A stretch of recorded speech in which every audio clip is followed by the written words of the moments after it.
Hoje, eu estou revoltada. Hoje vou fazer justiça e provar com todas as letras que atividade paranormal não é bom. É ótimo. E nem pense que gostei da franquia logo de cara, que sou fã de carteirinha há vários anos. Me tornei fã há pouco tempo. E vou mostrar pra você que a atividade paranormal é incompreendida pela maioria das pessoas, principalmente por outros youtubers que só sabem falar mal disso aqui. Oi, pessoas! Sou Alex e esse é o Paranormalidade, um canal inteiro só de atividade paranormal. Então, sem mais delongas, vamos para o vídeo. Bom, pra você que não entende a franquia, acha ela meio monótona e parada. Eu vou dizer algo, essa foi minha primeira impressão. O primeiro filme que assisti da série foi Atividade Paranormal 4. O que me atraiu no filme foi justamente a capa. Naquele tempo, ainda tinha prateleiras em lojas com os DVDs, e um desse era desse filme. A capa do DVD me atraiu bastante.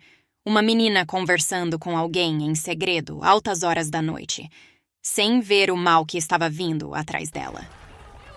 Não sei porquê. Até achei que teríamos essa cena no filme, o que não aconteceu. De início não gostei dele. Pra mim, o filme tinha meio que indo todo o tempo nos 20%, daí nos 3 minutos finais ele sobe lá pros 90% e termina repentinamente. Mas a atmosfera diferenciada dele foi me atraindo. Daí comecei a pesquisar um pouco sobre a franquia e vi metade de Atividade Paranormal 3 que também achei a mesma coisa. Embora muita coisa legal tenha acontecido naquele filme.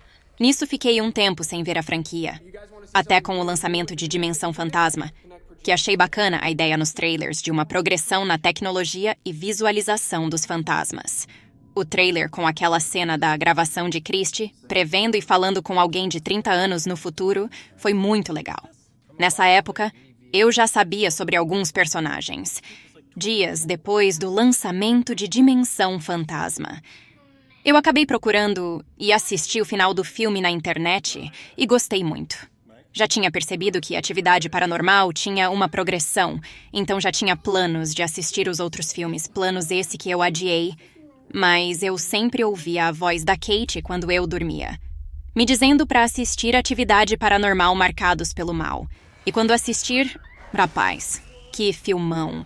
Daí comecei a entender como a série funciona, a magia nela está nos detalhes, na trama complexa, nos mistérios da história e das cenas. Pois como não vemos boa parte da paranormalidade, ao mesmo tempo que não sabemos o que está acontecendo, não conseguimos prever o que vai acontecer. E não sei vocês, adoro o fato da série não ser linear. Isso meio que me obriga a pensar e montar todo o quebra-cabeça da história de série. Inclusive, para ajudar você, fiz um resumão sobre a Atividade Paranormal. É o primeiro vídeo que fiz nesse canal. Se você conhece a história ou viu meu vídeo, já percebeu que esse negócio de que a franquia não tem pra onde ir, não tem mais nada para ser abordado nela, é tudo papo furado. O enredo é complexo e muito imprevisível, e tem muito que ser falado. Não é à toa que temos um canal desse só pra teorizar e falar sobre ela. Até spin-offs, como Marcados pelo Mal e Dimensão Fantasma, conversam muito bem como o restante da série. Além do mais, essa é uma das poucas franquias que mistura terror com viagens no tempo, o que é incrível. E cria uma porrada de possibilidades, deixando tudo mais imprevisível. Um novo filme pode rebotá-la, e outro restaurá-la. Então, se você é novo e quer começar a explorar o universo da atividade, recomendo assistir primeiro, ou Marcados pelo Mal ou Dimensão Fantasma, para pegar o gosto por ela. Depois, assiste todos os filmes em ordem cronológica. Bom, e pra galera que já é fã, fala aí se vocês gostaram de primeira... Demoraram um pouco? Como foi a história de vocês com a P? Galera, que esse vídeo foi mais um bate-papo sobre minha relação com Atividade Paranormal e sobre o quanto ela foi injustiçada. Não esqueçam o like e inscrição para colaborar com o trabalho desse canal. Tchau.